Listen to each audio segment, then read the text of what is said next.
Така, драги зрителю, тъй като съм с велосипед и с фотоапарат на улицата, реших да направя един клип в движение. Колко е вероятно да се получи успешен, не знам. Обаче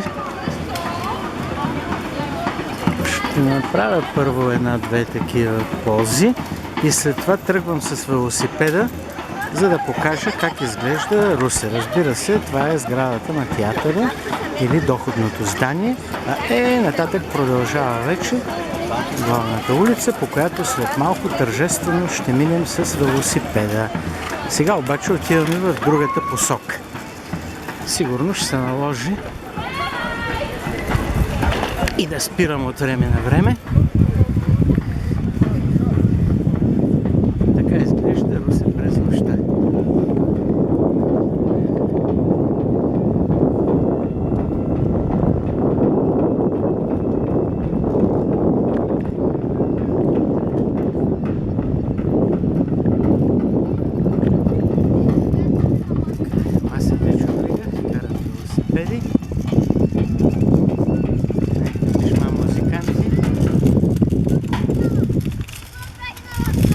Слава Богу, ги разминахме. Отдясно се намира съдебната палата. Нататък е продължението на главната улица и градския часовник. Може само да ги отбележим с едно спиране за миг. И така, за да го видим как изглежда. И нататък е продължението на главната улица, където ще оставим за сега. Тук е един от фонтаните, каквито нашия град се гордее, с не един и два. И ето сега ще бъде доказателството за думите ми. Тръгваме по посока на хотел Дунав.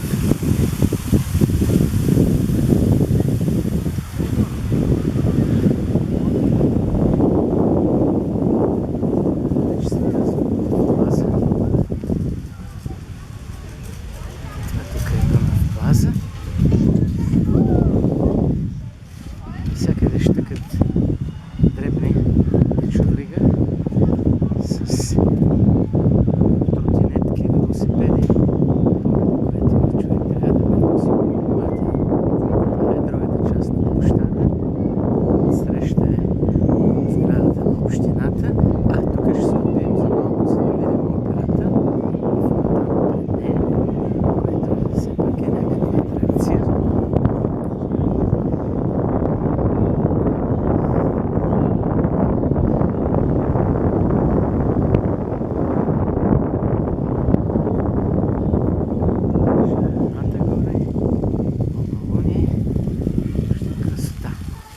Само че Шадравана нещо не е особено светъл, нито пък много. Не улучихме момент, в който строите са високи, но това като че ли не е най-важното. Сградата на операта, Русенската опера.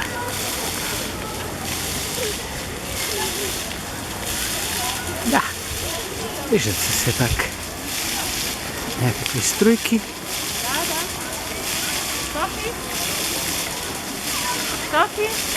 Така, и продължаваме обратно към останалата част на ново реставрираната главна улица. Среща красивото небе на Русенския залез.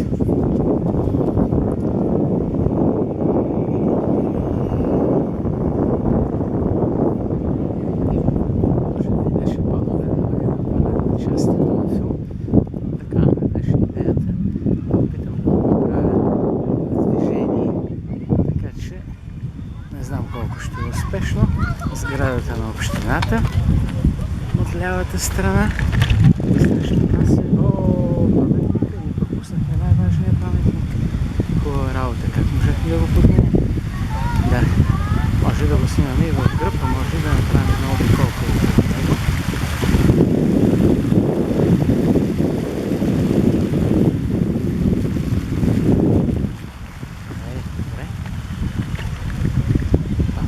на свободата, разбира се.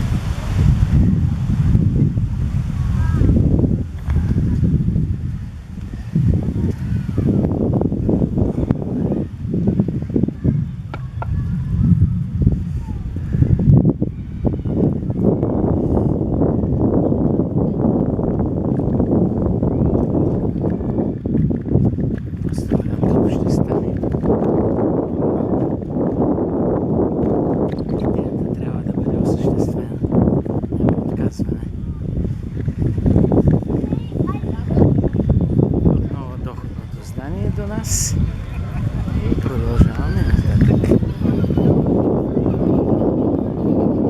Улица, която скоро е регулирана, направена е пешеходна зона, отляво надясно, с сгради от началото на миналия век, с които Русе се гордее и съпровождащото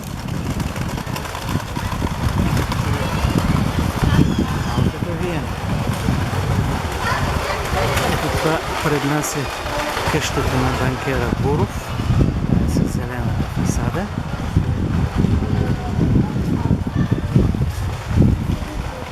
От лявата страна също една достолепна русенска сграда. С площадка отзад. Имаме радостта да живея. Тук има един друг шадраван с едно цигуларче, което отскоро е атракция, на което мен особено много ме радва. Ето и цигуларчето, на което главата е от кристал, както и цигулката, и през деня, като огрее слънцето от среща, става много красиво. Така, сега ще направим една малка забежка по нашата улица, за да покажа все пак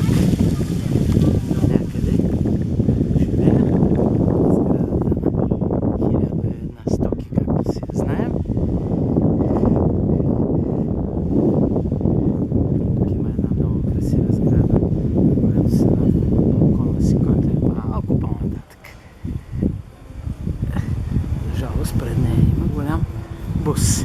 Тук има лятна градина, ресторант, хора, които се радват на топлата лятна вечер.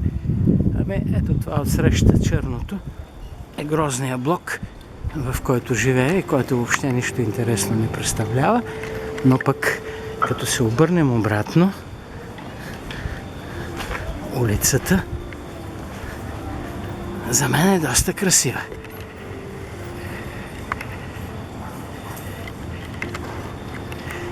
Така, тук продължаваме малко срещу движението. Ще се наложи някъде да спрем, за да може да се разминем с колата, която идва срещу нас.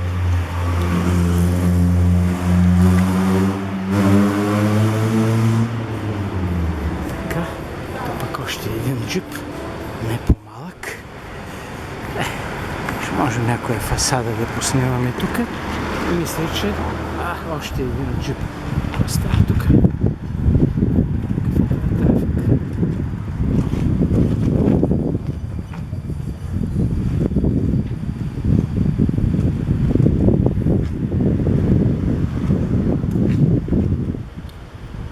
И сега.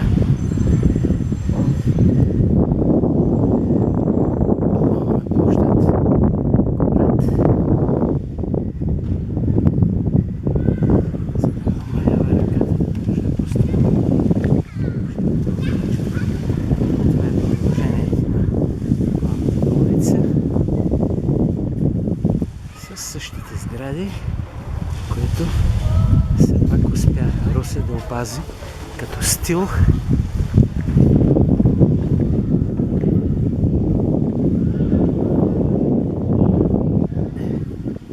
Детенце, областни и следващите фонтани, следващия площад, който ще се обърне все пак отбележен.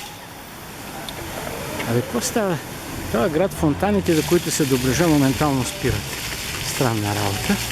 Тук надолу е къщата на Елия Сканепи. А отсреща е и паметника, който скоро направиха в града. Така. Връщаме обратно.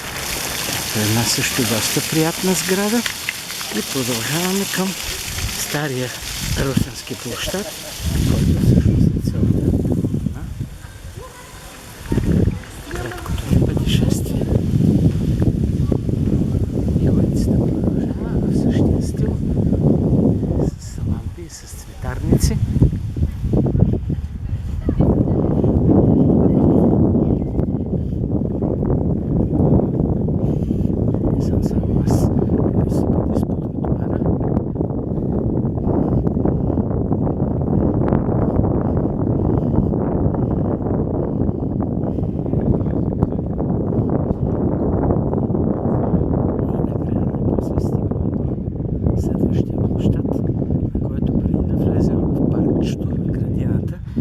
Осветена с зелено от лампи. Обязателно ще се обърнем, за да заснемем една от най-красивите сгради, която е сградата на ДСК в момента.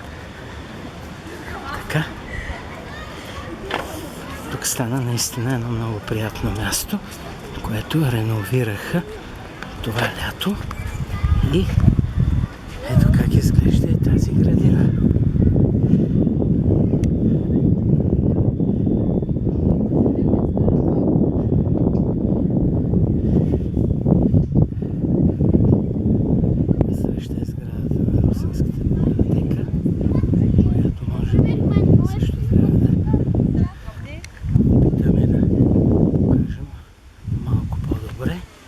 Защото е с един забележителен купол и часовник, който пее както останалите часовници в града.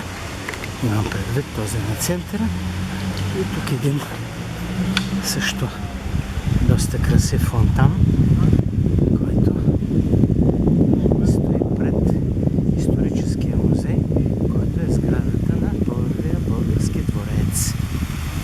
Поне тук оцелихме момента на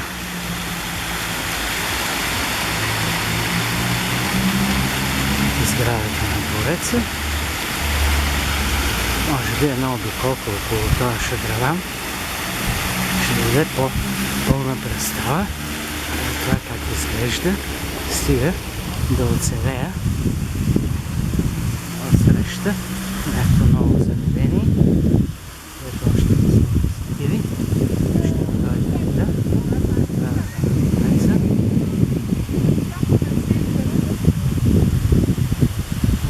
сградата на Русенския аквариум, сградата на първа гимназия.